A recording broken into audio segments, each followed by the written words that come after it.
Good afternoon, Oak Grove. Happy Thursday. Welcome to another installment of our midweek content series here on the church's YouTube channel, where I just pop in to say hello in the middle of the week and see how you all are doing and just connect with our church family outside of Sunday mornings so that we are thinking about the church outside of on the other 6.5 days of the week that we're not in the building. So thanks for joining me for a minute today.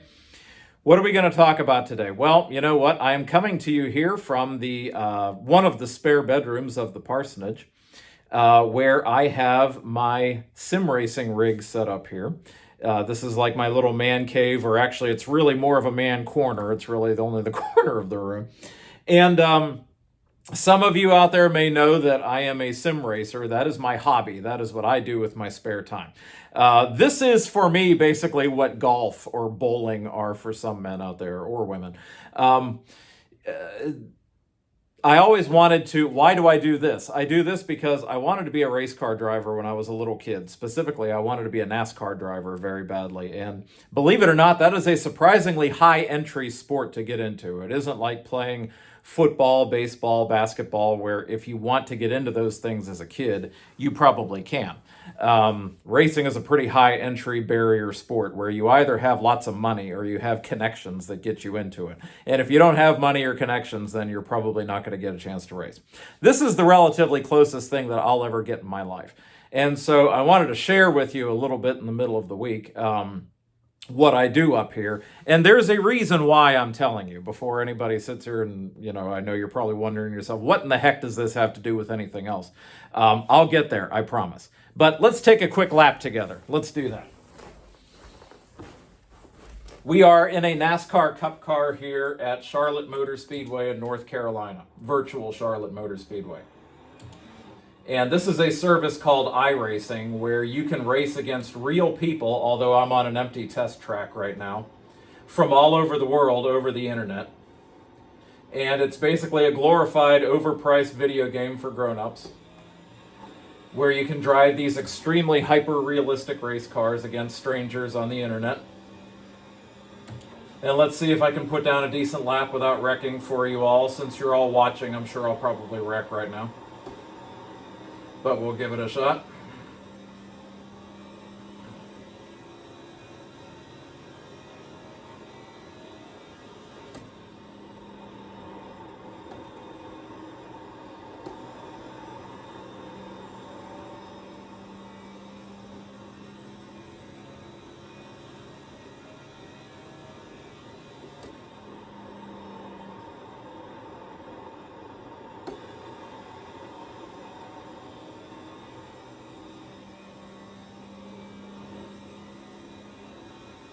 That we did fastest lap of the session.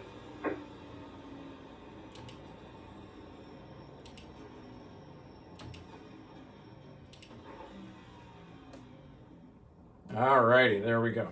We got in a lap, and as you can see on the replay here, my car is painted Oak Grove Burgundy Red. I did that just for all of you. So, why did I do that for this week's video? Well, I am aware of a good number of folks right now who are in very difficult circumstances. And I myself have been recently warned again by the mutual ministry folks in a friendly and gentle way that they're concerned that sometimes I overwork and that I'm not taking care of myself. The thought about self-care was on my mind today. Everybody needs to have something for themselves. Everybody needs to stop and take time to do something that is just for fun, just for you. That is part of being a good disciple, because even Jesus got away from the crowds. He would leave the crowds behind and go off to quiet, remote places to pray, to walk among nature, to do whatever it was that he had to do, to read, whatever it was that he needed to do to refill his batteries and recharge.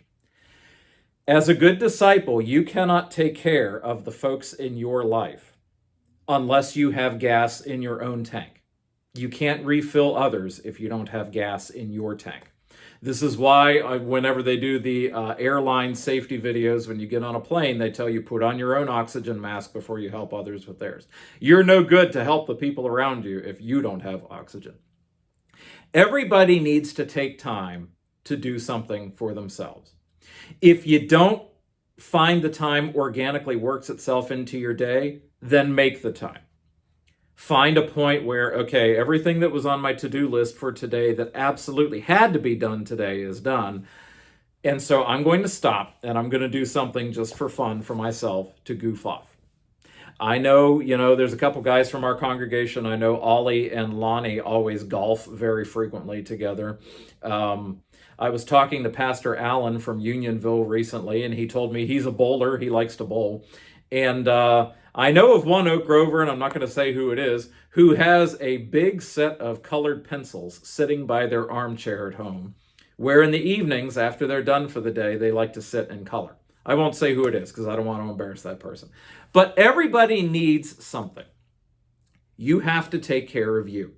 That is not being lazy. It is not being irresponsible with your time. It is being smart, because you can't care for those around you if you don't have gas left in your own tank.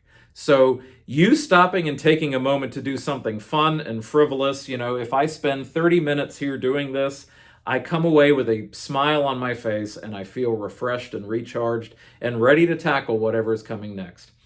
Whatever it is that you need to do to recharge your own batteries, that is you taking care of everyone else in your life.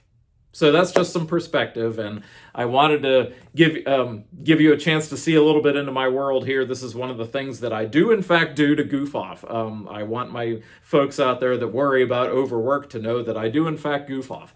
And everybody needs to goof off every now and then, because that is self-care, and self-care is smart discipleship. It is. I promise you that.